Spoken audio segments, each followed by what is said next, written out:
मैं ज़िंदगी में बहुत यकीन रखती हूँ कि जितनी कम डिस्ट्रैक्शंस आपकी लाइफ में हों, जो आपको परेशान करे, उदास करे, आपको किसी भी चीज़ की वजह से आपको हर्ट करे, आप उनको दूर रखें।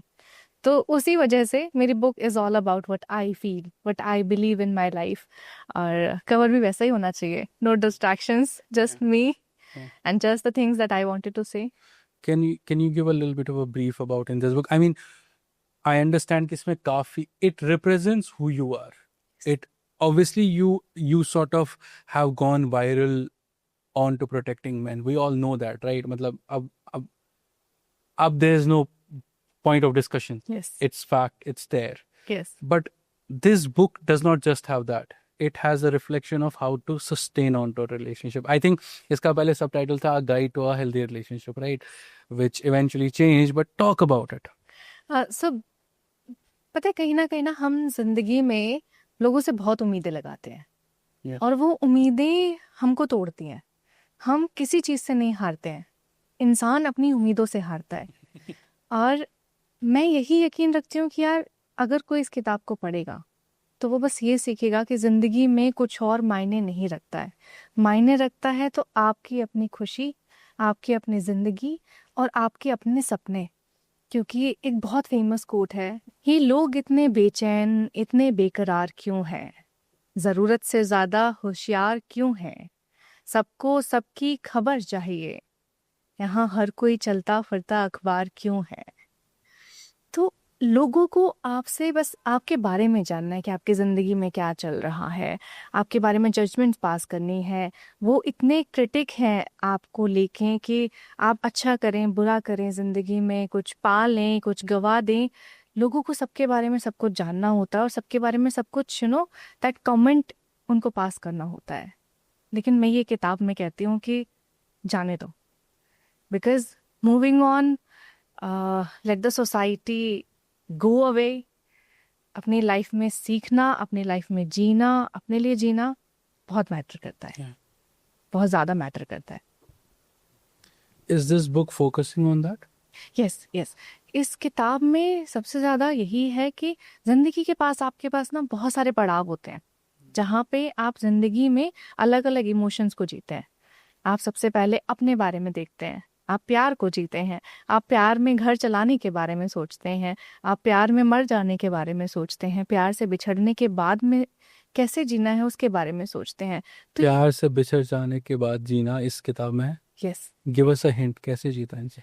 प्यार में बिछड़ जाने के बाद ना आपको सिर्फ ये सीखना है कि प्यार ने आपको क्या सिखाया है।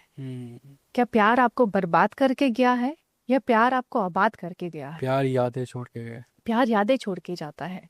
ये जो आपके एक मन में जो निशान होता है ना किसी इंसान के चले जाने के जख्म का, वो तो गया, लेकिन वो आपको यादें भी तो दे के गया। अगर उसने कुछ 100 अच्छी चीजें की होंगी उस रिश्ते के दौरान में, तो उसको भी तो याद रख सकते हैं। लेकिन फिर वो यादें ही तो चुपती। आई थिंक क्या हो जाता है ना, देखो, अगर मुझे नहीं, इन जनरल अगर हमें किसी से मोहब्बत हो गई, वो नहीं मिला, तो जब हम आगे बढ़ते हैं ना, मूव ऑन करते हो, मैं खोजता हूँ तुझे हर एक इंसान में, वो प्रॉब्लम है।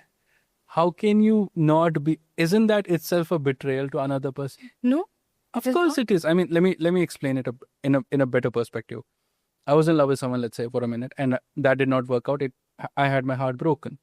But at the same time, then, now that I'm with someone else, I am trying to look for her everywhere in that person. That is a betrayal, of course. Exactly. But But- how do you?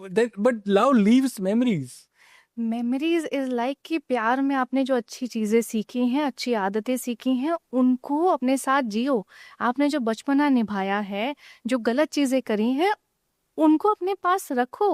प्यार कभी ही नहीं कहता है कि प्यार के जाने के बाद में आप बिल्कुल खत्म हो जाए ऐसा इंसान और सिर्फ उस नफरत को याद रखें। क्योंकि अगर आप नफरत को याद रखते हो फिर तो आपका प्यार सच्चा था ही नहीं ना। Yeah. मोहब्बत में मोहब्बत को याद रखना जरूरी होता है, चाहे वो इंसान आपके साथ रहे या ना रहे। मोहब्बत के जाने के बाद अगर वो रिश्ता नहीं चलता है, आप किसी और इंसान के साथ आते हैं, आप उस मोहब्बत को याद रखो। उसने क्या अच्छा सिखाया उसको याद रखो, एक बेहतर इंसान रहो। लेकिन अगर आप उस इंसान को याद रखोगे, But तोड़ देता है मोहब्बत. मोहब्बत There was a line कि टूटे हुए कांच की तरह चकनाचूर हो गया, किसी को चुभ न जाए इसीलिए सबसे दूर हो गया।